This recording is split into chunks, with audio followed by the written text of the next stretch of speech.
Welcome back, guys. This is the first wash in our new 23-way ceramic spray coatings longevity test. This is an important one as it's usually indicative of how these products will generally fare. This hood has not been outside in the elements until today, the first day of April 2022. And you can see that even just sitting outside for less than an hour, the amount of tree pollen that is already on it is incredible. So now we're going to go ahead and foam this hood down using Chemical Guy's Honeydew Snow Foam, rinse it, foam it again, wash it, and then of course rinse it off to inspect all the hydrophobic properties before we dry everything off. If you've got a minute, hit that like button, subscribe if you haven't already, and let me know in the comments if you've used any of the products seen here, or if you're rooting for any of them.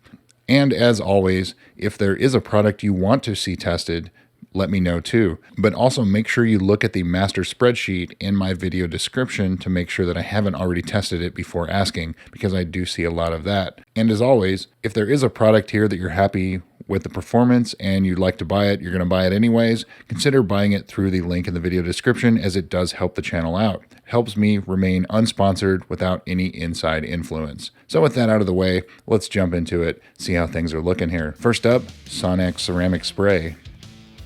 Looking very, very hydrophobic, like no water whatsoever sticking to it. Griot's 3-in-1. A little bit of water sticking there compared to some of the others. Looks like in the past that's how it's performed, at least until about the 6 or 8 month mark. New Finish Graphene, looking very hydrophobic, as is Adam's Advanced Spray. Wolfgang Uber, less so. And White Diamond Graphene, also looking all right there.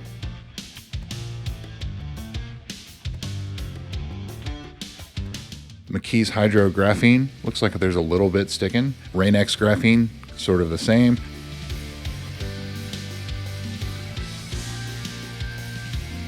.303 Graphene, Black Rhino Boost, a little bit sticking there, but again, nothing where we would see anything that we would call failed or weak so far.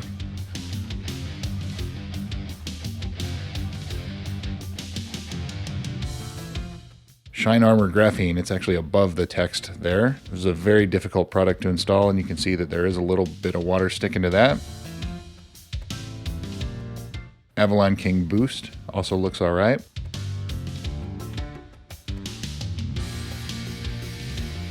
But yeah, compared to Shine Armor, I'm just guessing Shine Armor is going to be probably one of the first to fail.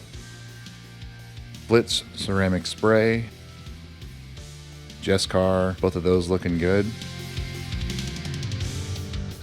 And McKee's 365, also looking pretty good. Zephyr Pro 30, that's a cheap product from Walmart, made by the metal polishing company, and there is a little bit sticking there.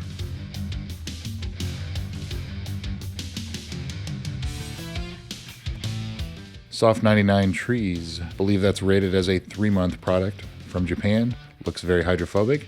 TAC Systems Quartz Max also looks good. 3D Ceramic Touch, that's pretty surprising. There's a decent amount sticking to that. Again, not where we would call it weak. And G-Technic Marine, which I believe is a 6-month product. Really intended for a gel coat, but that's subscriber requested. You guys wanted to see it, so that's why it's here. Geon Evo Can Coat Q2, that is probably the most requested for this test, and it is doing quite well. And Glossit Ceramic Detail Spray, we've tested that once before, and I believe it lasted about 60 days. So there you go. There is your first update. So now this hood is sitting outside in the elements. As always for the other tests, we're going to wash it once a week for the first month, and then monthly after that. So stay tuned, and we'll see how these fare. Have another test that will be starting on the 1st of May, so stay tuned, make sure you're subscribed, watch that for any updates.